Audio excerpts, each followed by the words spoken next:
throughout the nation and around the globe.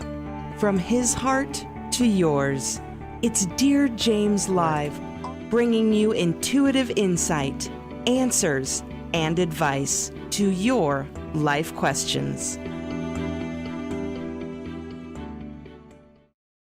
Hello, beautiful soul family, and welcome to Weekly Wisdom and Insights, your home for spiritually guided transformation and empowerment. I am your host, Dearjames, and together with the unseen, Spirit, Source, and Symphony, we look at the current energies, we receive the wisdom from the unseen, and we go as guided. And as at par for the course, powerful times. As you all know, the Sun and Pluto just on the 20th. Let me just bring this up and jump in. And as you're joining, please put a shout out in the comments. And remember that we take your comments and questions live throughout the broadcast. Welcome, Ava.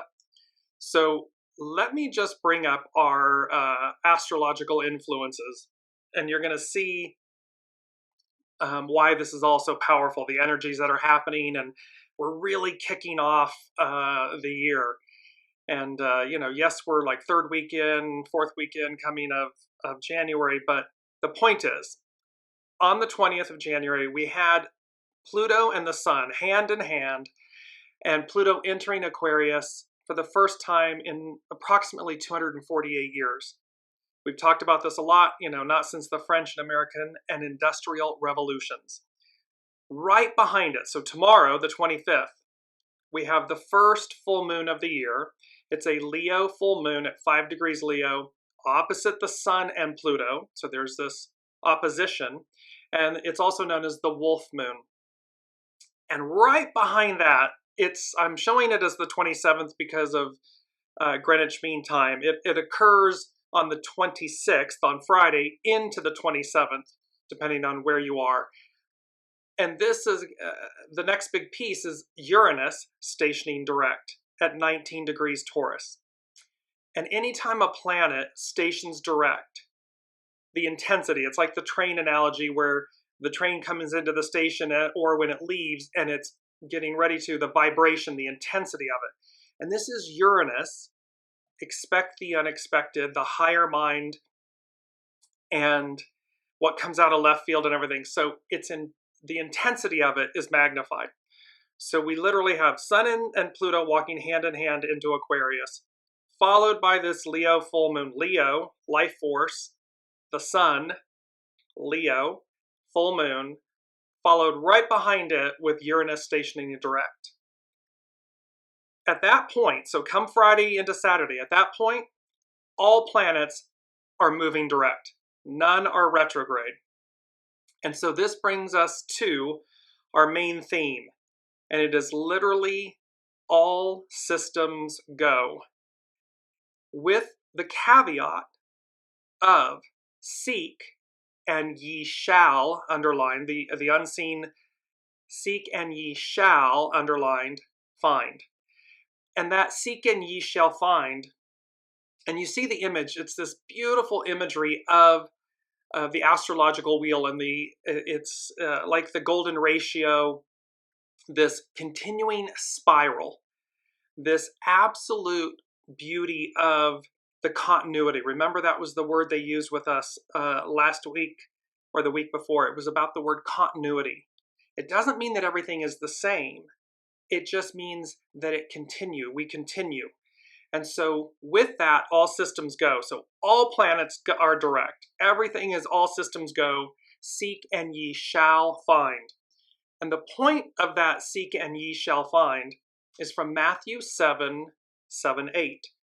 It says, ask and it will be given to you. Seek and you will find. Knock and it will be open to you. For everyone who asks receives, and he who seeks finds, and to him who knocks it will be opened. So the moral of the story here is, which is the beauty of our mantra, I'm going to bring this up. Everything it's wide open opportunity. And you see this beautiful image, the sun beginning to rise up, and you see this massive field of limitless sunflowers. And remember from, oh my gosh, almost at the beginning of this journey back in November of 2021, all throughout 22, 23, remember we had this image of the sun, of the radiant sunflowers, and the unseen said to us, this epitomizes, this image of these radiant sunflowers epitomizes the energy of the new, of where we are going, matriarchal, Aquarian rule. And here it is. And so the unseen then, with our mantra, wide open opportunity, it's that same image of this just limitless field of sunflowers. So they, the unseen, is saying to us, they are saying to us, all systems go, seek and ye shall find wide open opportunity. And opportunity, wide open opportunity. So this is an abundant, powerful, abundant, auspicious time. And remember, 2024, a capstone moment. So this whole year, 2024 is a capstone. It's the floating 1/3 of the pyramid, the all-seeing eye, the higher mind, the lifting off of the base. The 2/3 of the base of the pyramid is rooted. It's massive and wide and weighted. And then the top third floats. This is the energy. And they were talking about this because, so these energies, and they said, hidden no longer, there is gold in these hills. And what they mean by that is there's gold in you, there's gold in others, and there's gold in all things. And remember, gold from an occult, from a spiritual occult wisdom, from the antiquities, gold is highly prized. It's why it's like the alchemy. It's about the alchemist turning lead into gold. And they're saying, hidden no longer, there is gold in these hills. And these hills represents all things, all of us.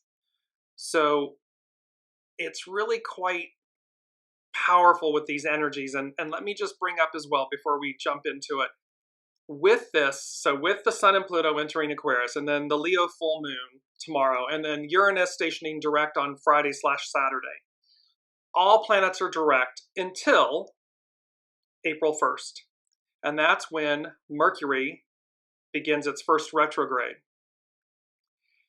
So, and remember, because Mercury went direct on January 1st. So here we have 3 months later, April 1st. But there was something about this. When I saw this and I saw that Mercury goes retrograde on April 1st to April 25th, there was this kind of like April Fool's joke, trick about this. And this, so because typically when Mercury goes retrograde, it's about slow down, gear down. We revisit things, put an RE in front of it, and it can wreak havoc with communication and contracts and systems and everything. This time it's saying to me, the unseen is saying, it's Mercury, the trickster, going, ha ha ha. Yes, I'm going retrograde. However, all systems are still go. It's like a do-over. It's like, keep going. And you're going to see this message about go, go, go. Keep going. So this April Fool's is really an April Fool's. It's a Mercury retrograde, yet it's not. It is about relooking at things, but as you're, how can I, they're saying to me, it's like, so it's driving a vehicle and you look in the rear view mirror at the same time. It doesn't mean that while you're moving forward, you're driving forward, and you look in the rear view mirror, that you're going backwards. You're not. You're driving forwards. However, you're utilizing the rear view mirror as a barometer for safety, to see what might be coming behind you or passing you or these types of things. But the movement, the energy is forward. So bear that in mind. And then just right before it going direct on the 25th of April, there's the very auspicious Jupiter-Uranus conjunction that happens on April 20th. Then on May 2nd, Pluto will do its final retrograde back into Capricorn for just a smidge. It's from May 2nd to October 11th. It retrogrades and then it goes forward. And it is fully in Aquarius for the next 20 decades. 2 decades, 20 years. So you can see I'm like, ooh, auspicious. The point is, the unseen said the first 4 months, right now, these first 4 months, wide open opportunity. So again, give you our mantra image, wide open opportunity, sunflowers. It is radiant, abundant, fertile, go, go, go. Then they said the first 7 months, it's all systems go. So while the first 4 months are wide open opportunity, the first 7 months, it's about all systems go. Things are still moving forward. The opportunities may slow, or you're in the opportunities. You've, in essence, received these opportunities or this wide open opportunity, so you're into them. They're happening. They've occurred in the first 4 months. For the first 7 months, it's all systems go. Things are continuing to move forward because you're in these new opportunities. And then they said latter half of 2024, so August on, they said, quote, mixed bag of nuts and surprises. So meaning that things may be a little bit up and down and around and sideways, but things are still progressing. It's just going to be a mixed bag of nuts and surprises. And that's okay. I mean, it's nice, you get a mixed bag of nuts, right? I mean, you get a can of mixed nuts. What's not to love? I mean, there might be 1 or 2 in there where you're like, I don't like those that much. However, on par, you love a mixed bag of nuts and surprises. And then they said, and yet, go, go, go. There's nothing to worry about. Nothing you can't do or accomplish. Persevere and prevail.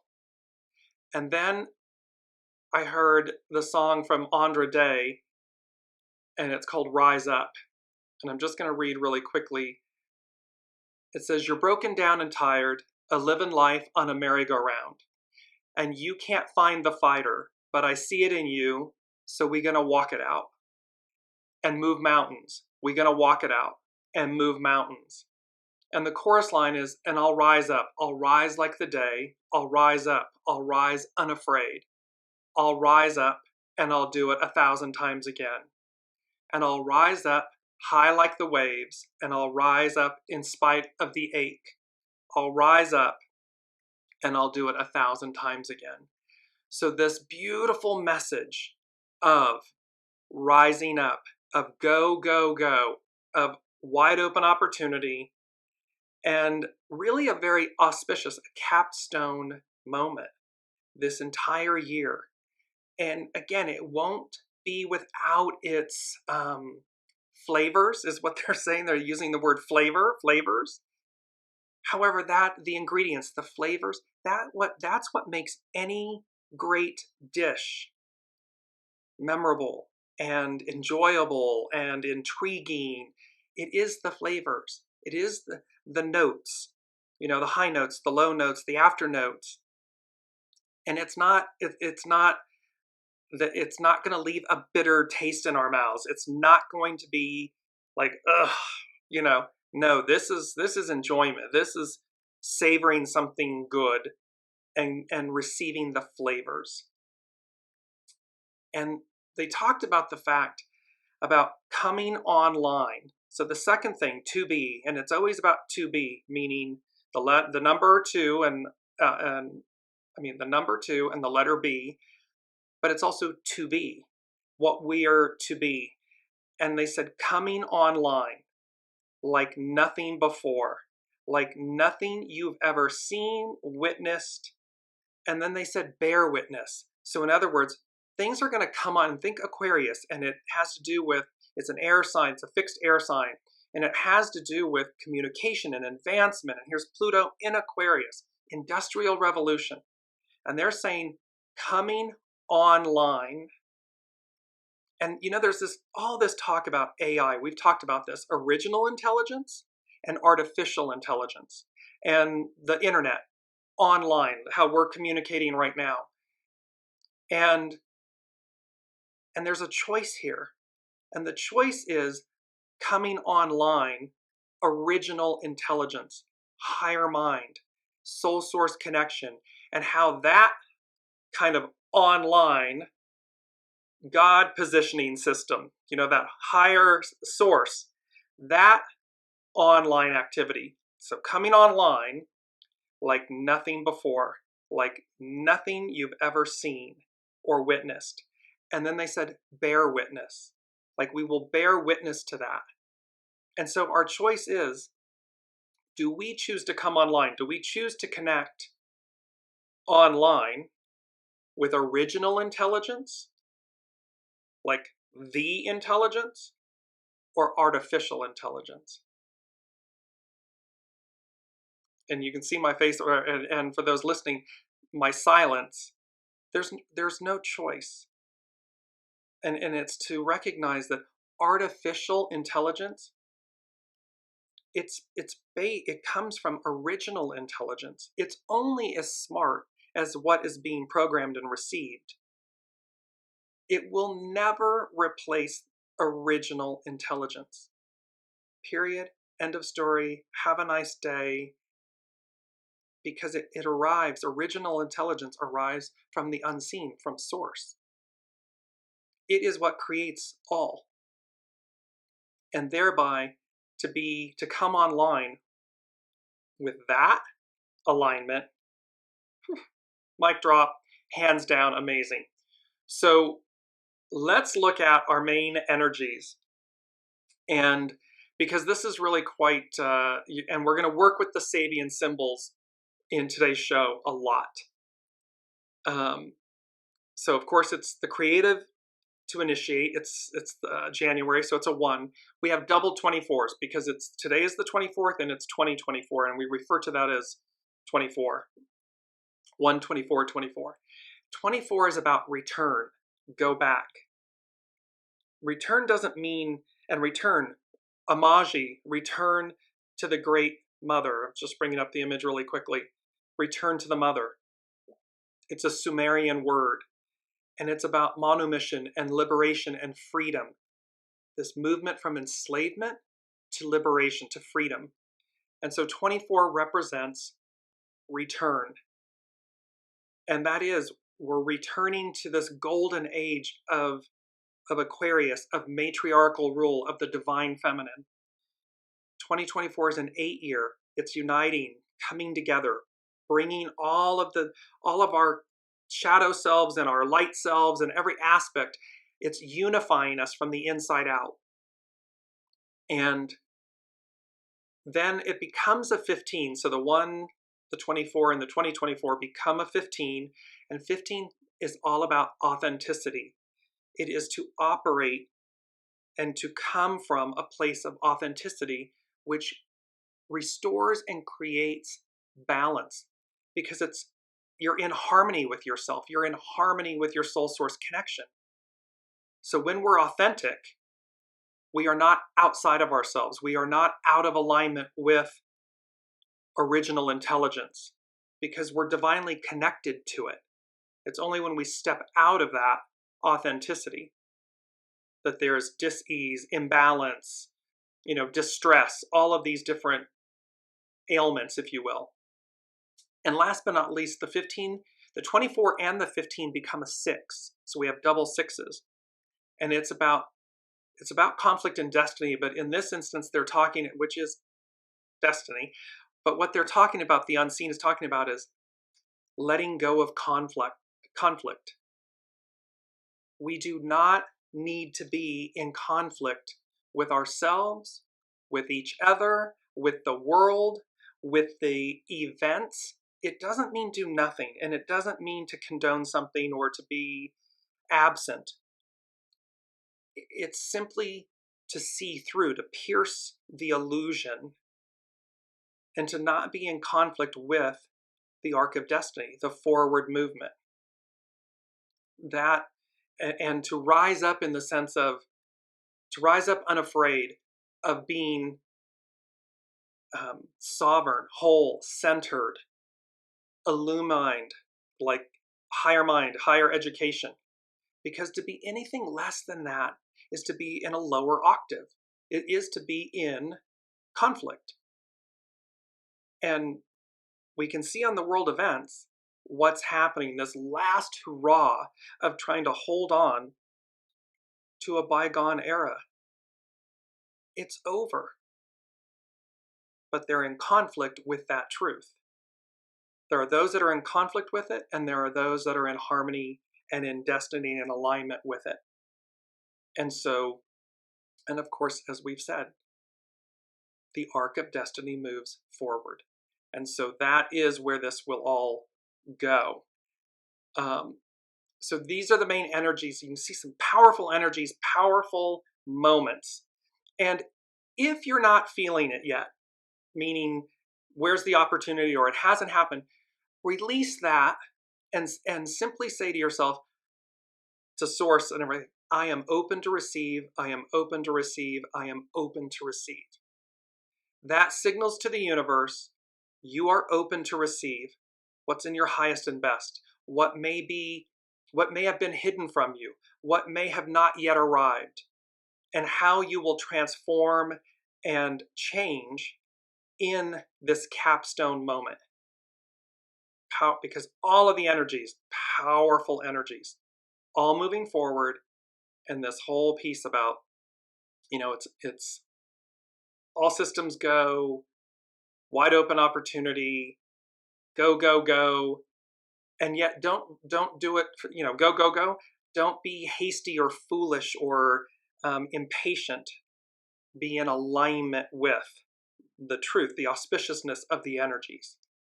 That's important. So now let's look at, because we're going to get heavily, I'm going to bring this up. It is the astrological chart, and I'm going to leave it up for a minute as I talk to you, share with you two beautiful things. So keep in mind, as you see, this is for the Leo full moon, the wolf moon. It's the astrological chart. And in the center, you'll see two triangles, two capstones. One is in blue and one is in red. And they look like triangles. And so the blue one looks smaller, but its pinnacle point, the top of the pyramid, is at Saturn.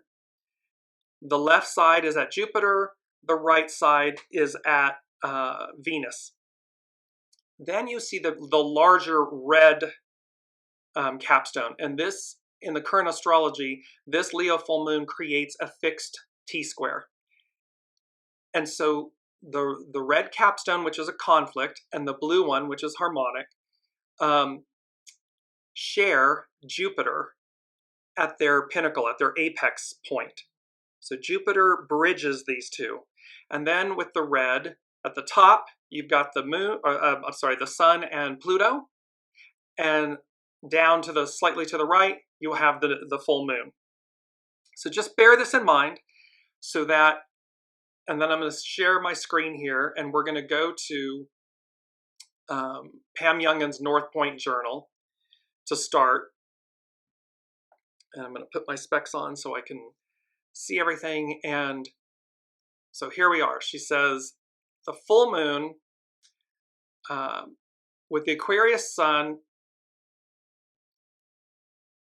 and mighty Pluto traveling side by side over the next few days, we expect this week's full moon to be especially impactful. The lunation perfects at 9:54 a.m. Pacific Standard Time on Thursday, January 25th, that's tomorrow. At that time, the moon will be at 5 degrees, 14 minutes Leo, opposite the sun and Pluto, and also in tight square aspect to the giant planet Jupiter. This arrangement of the planets creates a configuration called a fixed T-square. To visualize this configuration, imagine a large letter T in the sky. At one end of the bar across the top of the letter is the moon in Leo. That's on the right in the image that I had shown you. While the sun and Pluto are at the other end, which was in the left of the image I showed you, in Aquarius. Jupiter in Taurus is located at the base of the stem in what is called the apex position. Remember, Jupiter is sharing this apex position with the blue capstone, as I refer to it, and the red capstone. It's bridging these two. This is called a fixed T-square because all 4 planets are in fixed signs. By nature, fixed signs tend to resist change, especially if the force for change seems to be external rather than internal. So we can see on the world stage how it's very easy to see the opposition, this resistance to change, of leaving the Piscean patriarchal era and moving to the Aquarian matriarchal era. This full moon T-square indicates a buildup of tension this week that will reach a crescendo at the time of the lunation. Under this increased pressure, some may react irrationally or act out of a need to maintain control, especially if they have a strong attachment to the status quo or to current forms and structures.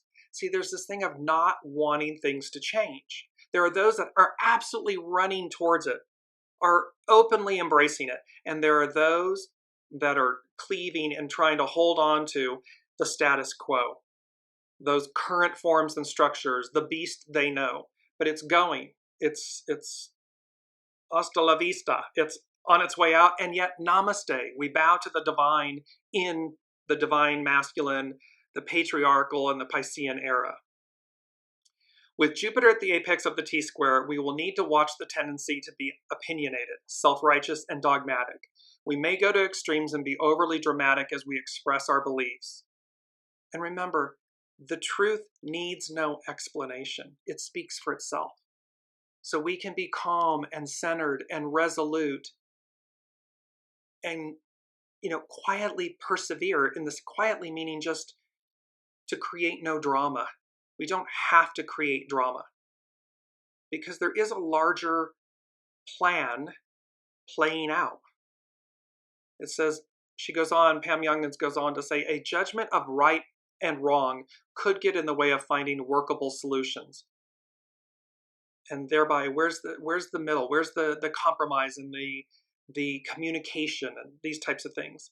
She goes on to talk about the Pluto effect. So here, with Thursday's full moon opposing Pluto, this lunation is likely to provide us with some important insights into the Pluto in Aquarius effect. Pluto oppositions usually manifest through power struggles and tug-of-war scenarios, but the areas of contention may be different now that the dwarf planet is in this socially and scientifically progressive, independent, revolutionary, rule-breaking sign. Possible themes for this full moon thus include inequality and injustice, civil rights and individual freedoms, the power of the group, and the decentralization of control. We are likely to see examples of how those in leadership roles dramatically roar in an effort to intimidate and maintain control. The shadow side of Leo the lion. Because remember, when you're in rightness, Leo is the head of the jungle. It doesn't have to roar to be recognized. Our challenge individually is thus to manifest the positive qualities of Leo, even when under pressure. These traits are clearly demonstrated by the transformed, no longer cowardly lion as he appears at the end of The Wizard of Oz, confident and in charge, yet also gracious, open-hearted, and kind. There's a major transformation, and I'm going to bring this image in now, and I'll come back to the finish with Pam. I saw this online on YouTube, and it is the image of a young elk in a native habitat, if you will, with a huge tire around its neck. So at some point in time, this young elk was able or stuck its head through the center of the tire, and as it's matured, as it's growing and its horns are newly forming, it can't get it off of its head any longer.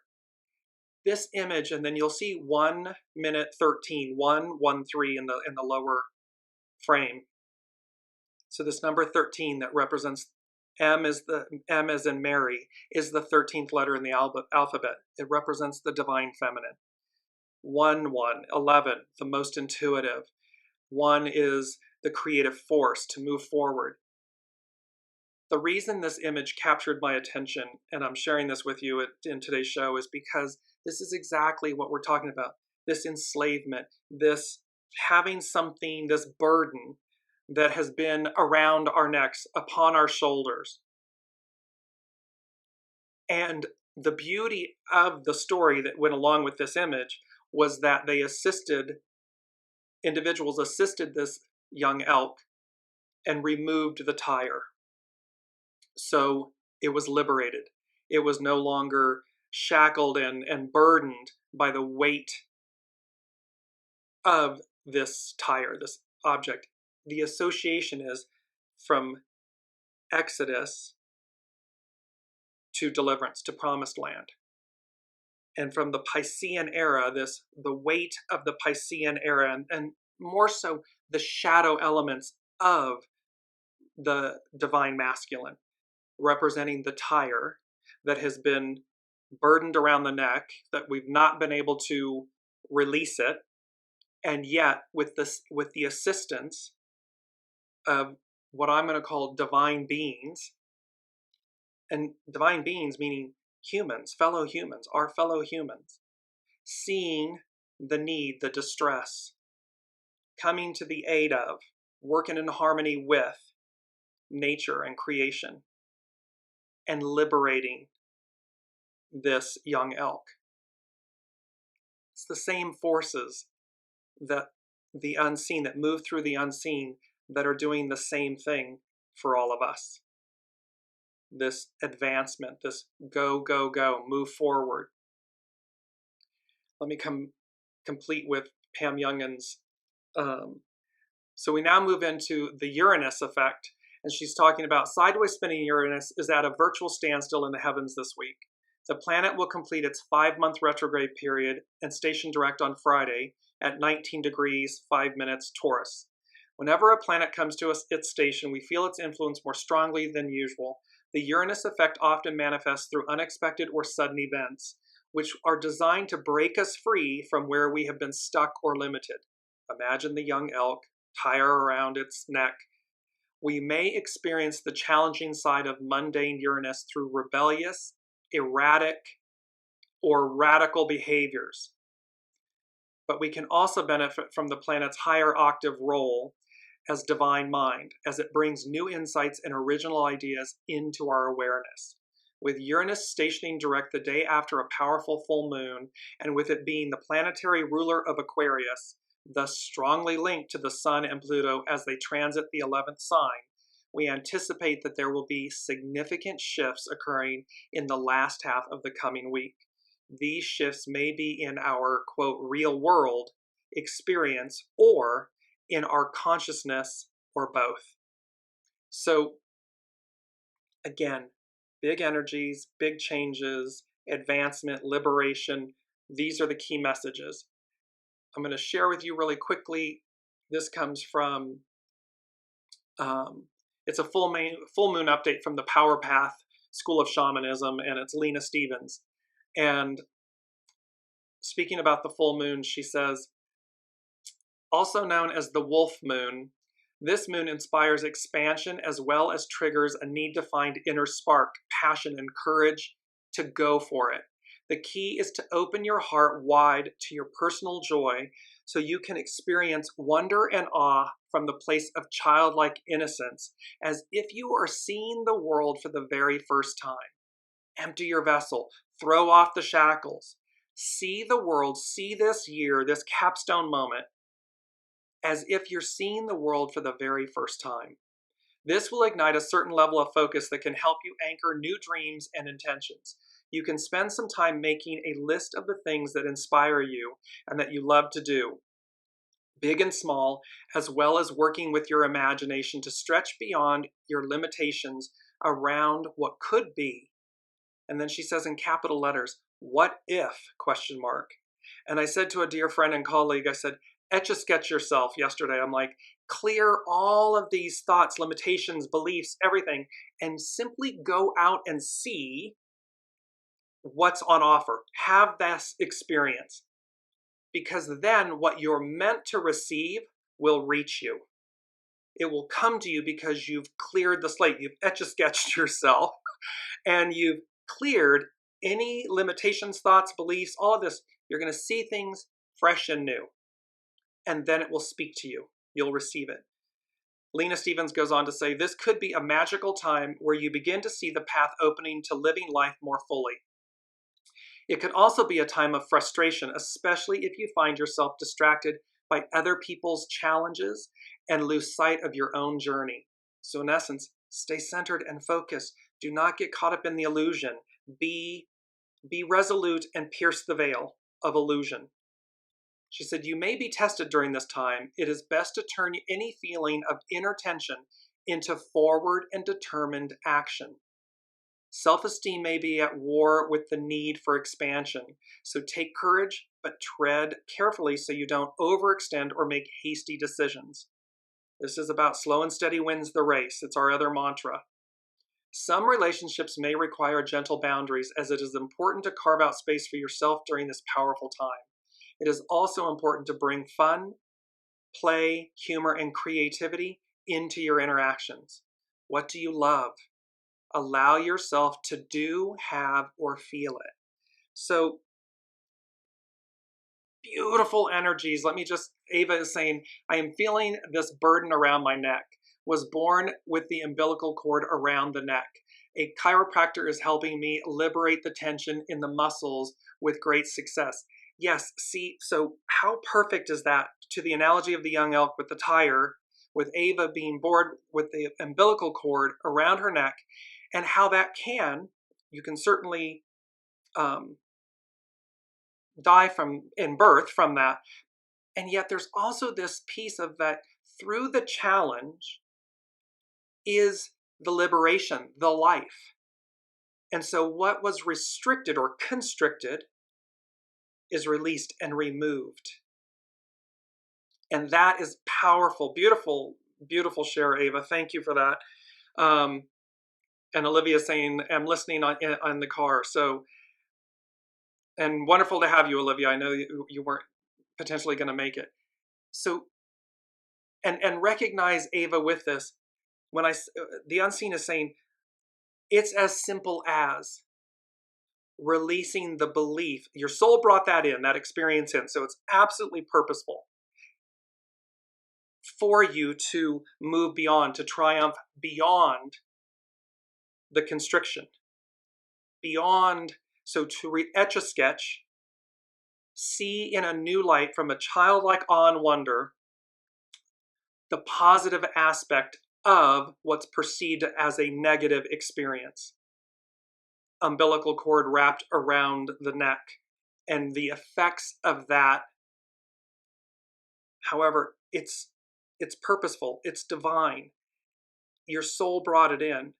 And this on a micro level is the truth of what's happening right now. We all said we'd show up. We all said we would experience this from this transition from patriarchal to matriarchal, Piscean to Aquarian, divine masculine to divine feminine, and that we would be the bridge of that experience. It is not to throw the baby out with the bathwater. It is to bow to the divine in the era that we were in and to openly receive and bow equally to the one we are before us, the one we are receiving. Could not be more on point.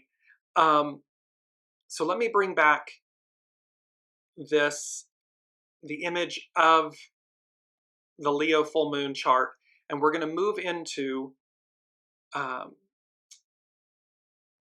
the Sabian symbols, and these are so powerful. So remember this return, it's hexagram 24, and which is about go back, return, go back. And just quickly, hexagram 24, its hidden influence is the divine feminine, the receptive force. We're to yield to the new. Its underlining cause is 44, coming to meet, encounter. So we're coming to meet ourselves. We're coming to meet our higher mind. We're coming online like never before because we are returning. And I'm going to bring this up before we go to the Sabian symbols. It's one of our first quotes. It says, progress is often marked by a slow return to original sincerity, original intelligence, original sincerity, authenticity. The image shows a white dove in its earthly form, perched, standing on an accent table, if you will. The background is like a chalkboard, this chalky gray color. And superimposed against the gray chalkboard is the ethereal outline, just magnificent and large image of this dove in its original sincerity. So human form or earth form on the left, soul form, magnified soul form on the right is superimposed. And we're talking about this moment, this capstone moment where progress is often marked by a slow return to original sincerity, original intelligence, soul source connection, soul self. And here we are. So these are the backdrop to going to the Sabian symbols, where I will now bring up so the chart that we're looking at. The first symbol, and we're talking about the blue, let me just bring it back up really again. There we go. So here's the natal chart for the Leo moon, Leo full moon. And we're looking at the blue triangle, the blue capstone first. And so Saturn is at the pinnacle. And it says Pisces 5, which is Pisces 6. And it says a parade of army officers in full dress. The dedication of human beings to the service of their community and the assurance that it will be emotionally sustained by the people at large. Here we see at work the emotion-rousing appeal of social activities which demand the surrendering by the individual of his personal way of life, his opinions, and his comfort. The socializing process is pictured in all its intensity, but what is implied even more is the support that the socialized person can expect from the collectivity if he is ready to act, I would say when he is ready to act, and to sacrifice themselves for the nation or the group. See, it's about the ego mind personality is sitting in the sidecar now. It's going to take a back seat to the soul self. This symbol allegorizes, and Saturn is the master teacher. So the symbol allegorizes the power generated by a totally accepted and enforced collective discipline, and the exaltation and mass response which he who has achieved this self-surrender to a social tradition can expect in return. The key word is group responsibility. It epitomizes the Aquarian age, we the people. It is a we. We go from I to we. So what we do as individuals will now be in service to. And it's about this self-surrender. It's about aligning your ego, mind, personality, your divine masculine, in service to the receptive force, your soul source connection, your soul, its mission, and the divine feminine. That's this first key. The other aspect in blue, the next aspect is Venus in the triangle, in the capstone. A human soul, in its eagerness for new experiences, seeks embodiment. It seeks to embody the new. A powerful yearning for whatever will increase the scope and depth of one's contacts with other living beings.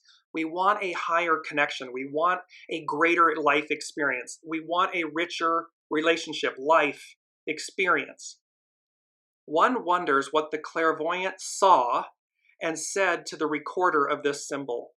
How did she, Elsie Wheeler, visualize a human soul, or as the recorder, Mark Edmund Jones, recorded it, it's being receptive to growth and understanding. So in other words, how did Elsie visualize a human soul, or Mark, as he recorded it, it's being receptive to growth and understanding.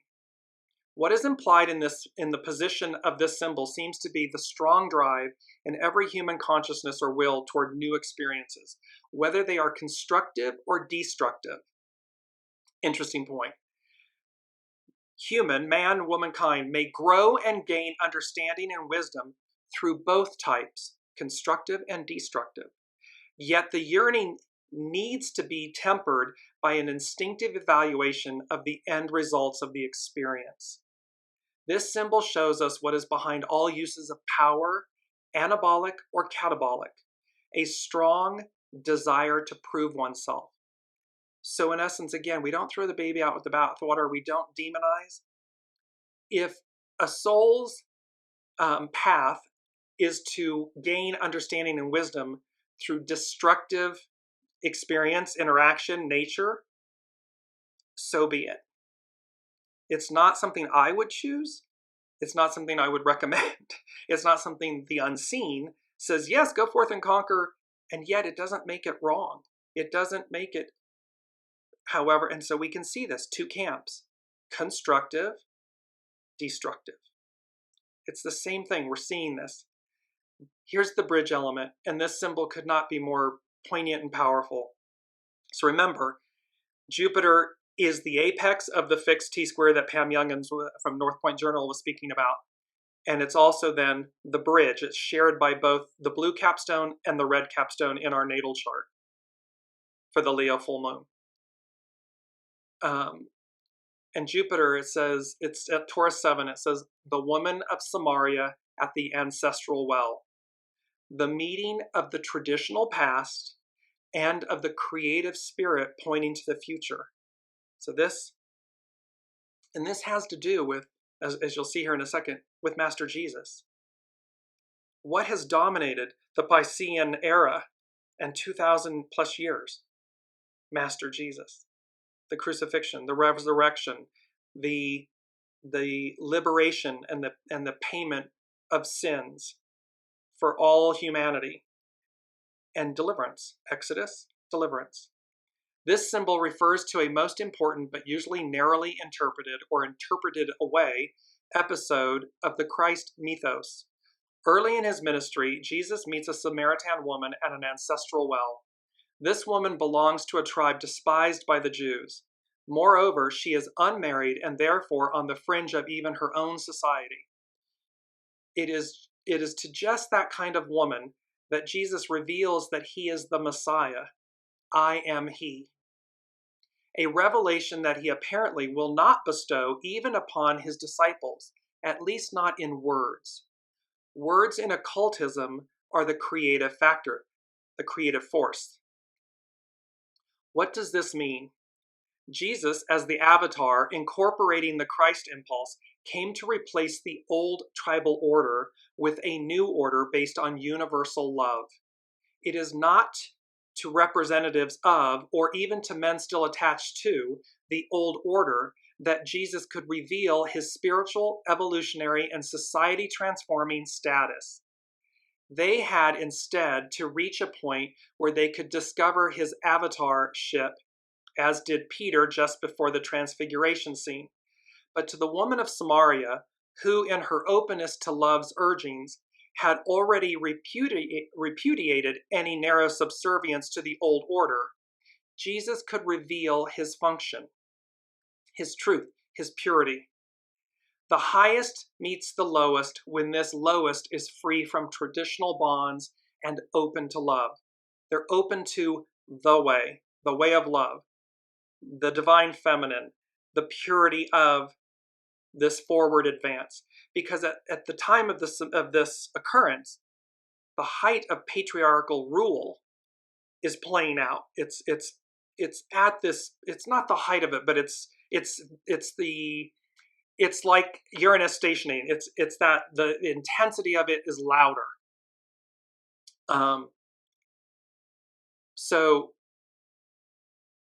just the creative future descends first to that which has become chaos, state of chaos. An old order is never open to a new revelation until it has accepted disorder in the name of that power which subsumes all forms of order, i.e. love. So the old order is not open to this new revelation until it has accepted disorder in the name of the power which subsumes all forms, love. Love conquers all. In this stage, a contrasting element enters upon the scene. It is no longer a collective cultural effort based on past knowledge. It's not on the beast we know, as in the preceding symbol, but a, quote, meeting. It's coming to encounter, 44, this coming to encounter, to meet, but a meeting that introduces into the collective situation a totally new factor which transcends it. Master Jesus was the meeting that introduces into the collective situation a totally new factor that transcends it. They're saying to us, coming online like never before, like nothing before, like nothing you've ever seen. That hidden no longer, there is gold in these hills, in self, in others, in all things. It's all systems go, seek and ye shall find. Wide open opportunity. The Sabian symbol concludes in capital letters, a new quality of being is revealed, which renders the old patterns obsolete. The old us, the old order, the old way of things, the old order is replaced. There is a new quality of being that is revealed. And I'm just looking at this. So remember, that bridges. Master Jesus is just like he did at the time of moving from Aries to Pisces, from the ram to the fisher of men. So from the Arian era to the Piscean era. Master Jesus was the bridge. He bridged those.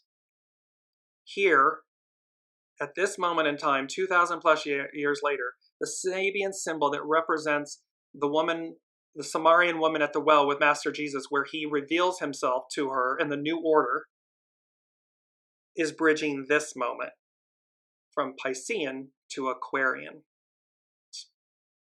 Mic drop. It's just fascinating. So now we move on to the red capstone. Let me just bring this back up really quickly. And again, you'll see the red triangle, and this is, of course, the fixed T-square that Pam Youngins was speaking about. And as we go back, the moon, so here's the Leo full moon, its Sabian symbol, a conservative, old-fashioned lady is confronted by a hippie girl, hippie in quotes. The need to transcend our subservience to fashion in morals as well as in clothes. This refers to the ever-changing pageant of social values as ideals of human relationships succeed one another. One generation facing in the next an antithetic picture of what it has been brought up to consider worthwhile and decent. So as we advance, as we progress, as humans and society and so forth, what the old cherished and was right and true for them is no longer. There's a bridge to a new order, a new what we consider worthwhile and decent in the current age. The confrontation may lead to great bitterness, yet it should show us the impermanence of most of what society impresses upon our collective mentality. See, there's an impermanence there, and it says, with this symbol, we are now dealing with cultural values and the emotional impact they have upon our character formation. The Piscean era has left this mark of what people value and what they consider of value and worthwhile and so forth. And it's leaving, and thereby there's confrontation, there's conflict, there's emotionality. And so, whereas the first degree of Leo dealt with an individual crisis of reorientation, this sixth degree refers to a collective cultural and social crisis which challenges us to realize the relativity of social values, the impermanence of them. So they want there's a section of people that want the old order to stay. They do not want it to change. They are afraid of the change. They are afraid of who they are without it. And then there are those that say, let me turn over every log and rock and stone. Let me look inside to see who I might become. Let me be childlike to advance. Let me harness that energy of empowerment to liberate myself, to rise up, to unburden. These Sabian symbols are so powerful. So now we move to the sun and then Pluto. The sun, a masked figure, performs ritualistic acts in a mystery play. The individual's involvement in long-established patterns of activity aiming at the release of collective power. The great mysteries of the past were created by inspired seers and adepts for the purpose of transferring to a mentally conscious and humanly significant level of group operation, what in the lower kingdoms of life we call instincts. So higher octave, bringing them down for us to receive as knowings, instincts. Biological and cosmic energies can thus be used to ensure that social processes do not lose touch with the deeper realities of planetary and universal life, a soul source connection, original intelligence. Rituals are binding, and often the performers wear masks, for they do not act as human persons. It's not James, it's Dearjames. It's not James, it's the unseen. So we wear a mask because we recognize that it's what comes through us. It is source. It is God's source, the higher aspect, original intelligence. And therefore, they do not act as human persons, but as focal points for the release of transpersonal forces. This first symbol presents to us social processes in their deepest occult meaning wisdom aspect. The individual is seen having assumed a transpersonal responsibility. This is calling for us to recognize that in the Aquarian matriarchal era, we are to step outside of our ego, mind, personality selves, to be transpersonal. It's transpersonal responsibility. It's what comes through us. We are the custodian of it. And how might that affect the world we live in and ourselves, our relationships, our relationship with self? Next, we move to Pluto, an old adobe mission in California, the power inherent in all great human works to endure far beyond the workers' lifespans. The works and spirit of the Spanish priests who directed the building of the California missions have had a lasting influence on the development of this land. These remain as a monument to the men and women who were able to make their mark upon this alien environment. While the zodiacal sign Capricorn begins with a symbol of socio-political power, Aquarius at its start presents, and remember, Pluto left Capricorn and just entered Aquarius.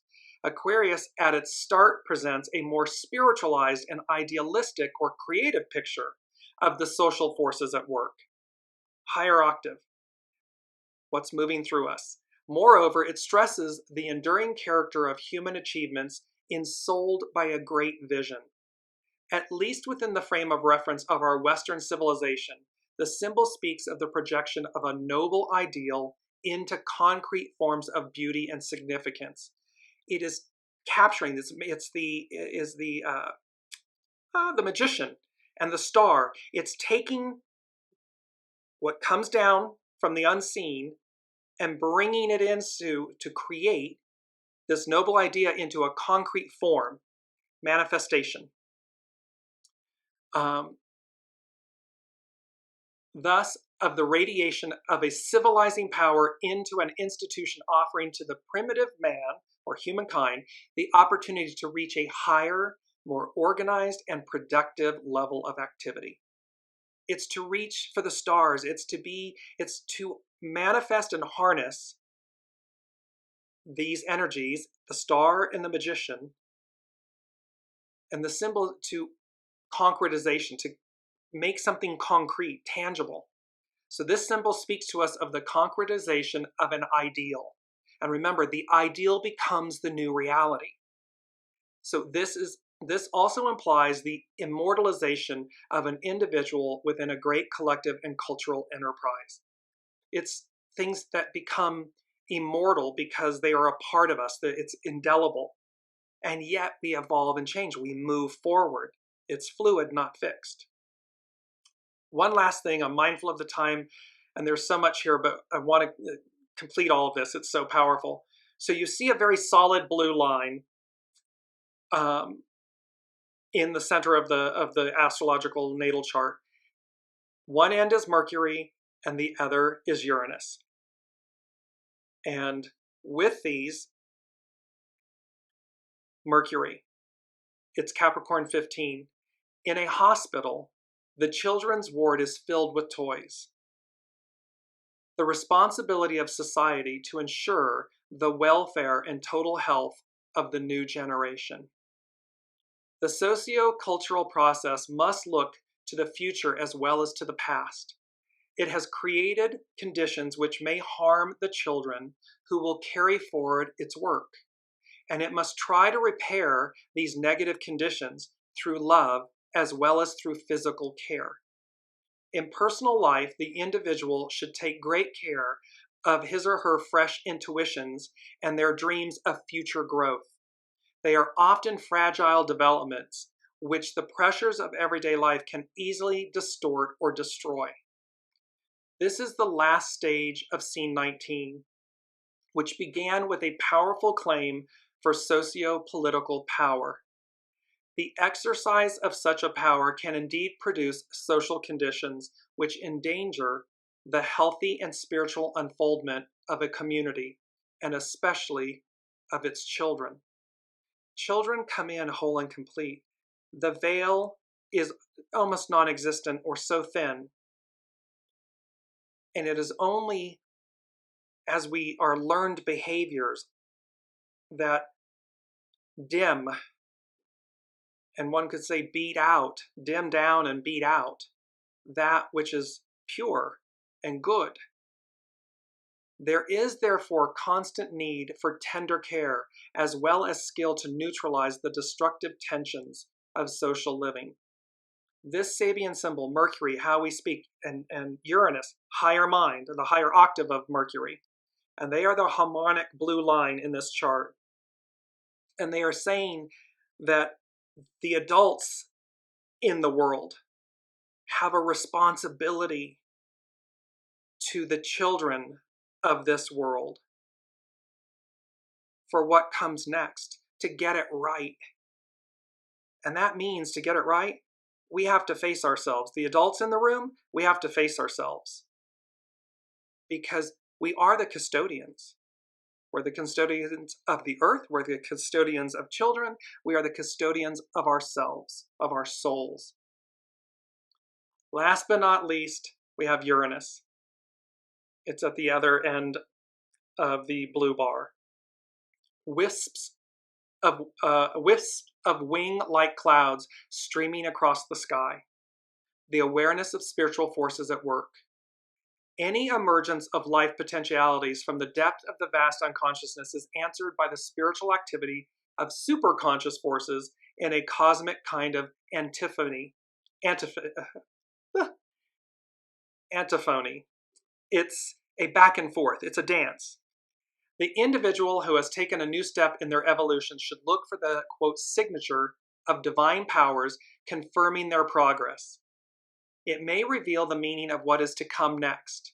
The wing-like clouds may also symbolize the presence of celestial beings, devas, angels, blessing and subtly revealing the direction to take, the direction of the wind of destiny. It's talking about the unseen guiding us, making their presence known, and to look for the signs and the symbols and the synchronicities. And it goes with number 3C. The unseen said, on the wings of love, -wisdom. So on the wings of wisdom, on the wings of love. And they said, ride the wave, -waves. And then I saw the image of angelics, like angelic angels trumpeting. So they're saying to us, the unseen is saying to us, on the wings of love, on the wings of wisdom, ride the waves. This Sabian symbol is talking about the wisps of cloud-like wings. It says, this symbol concludes a process, having experienced, which the individual should find themselves more securely established in their own original nature. Back to the dove, that first quote, coming back to it. Progress is often marked by a slow return to original sincerity, to original nature. And so, receiving the blessings of supernatural forces. So this saving symbol, Uranus, expect the unexpected, this moment, is saying that we are to receive the blessings of supernatural forces, original intelligence, original nature. Be in alignment with your soul, with your original nature, with your soul source connection, not your ego, mind, personality, or the shadow side of it. Yes, we need a healthy ego, mind, personality to initiate and yet we need them in harmony and balance with the soul, with the original nature, the original intelligence. So last but not least, I'm going to share this final quote, and it sums everything up. It says, sow a thought, reap an action. Sow an action, reap a habit. Sow a habit, reap a character. Sow a character, reap a destiny. And it's a proverb. And we've had this where they spoke to us the unseen, and there's a beautiful quote that said, your character is your fate.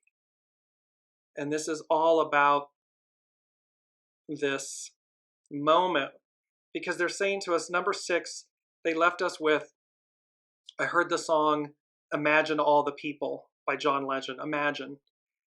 And the lyrics, I just want to give you, imagine all the people living for today.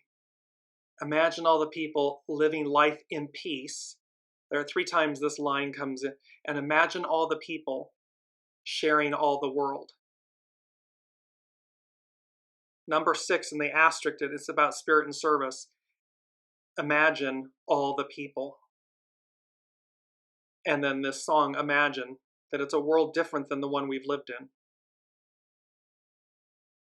These are the key aspects and the key points. And last but not least, I've said that 4 times, I think, so bear with me.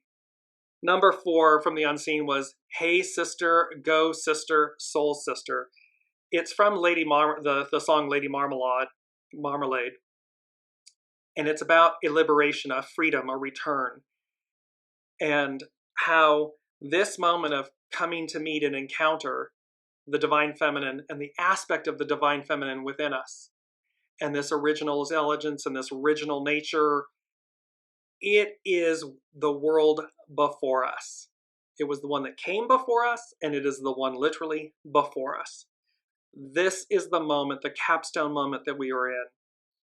And it's just flippin' powerful. So let me know in the comments how this all resonates with all of you. It will be very interesting. Remember, the first 3 months, it's wide open opportunity. I'm sorry, the first 4 months, wide open opportunity. When Mercury goes retrograde, it's going to be like a trickster, ha ha ha. It's driving forward, utilizing the rear view mirror as an asset. The first 7 months, it's all systems go. The latter half, August on, it's a mixed bag of nuts and surprises. And yet, overall, they are saying to persevere, to prevail, and and to rise up. Rise up in a powerful, positive way. Respond, don't react. It's this kind of energy. And these are the elements that we are dealing with. I'm so thankful for you all. I know we've gone really long. However, it was important to get all of this out. And with that, thank you for your shares. Thank you, Ava, for such a beautiful piece that was so poignant and on point. And for your beauty and presence. Thank you. And to this beautiful soul family, thank you so much for being on this journey.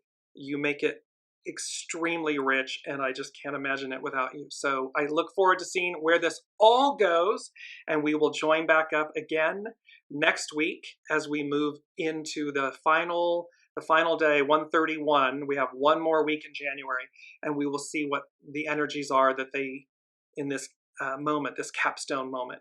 All right, until then, be safe, be well, and be kind and gentle with yourselves.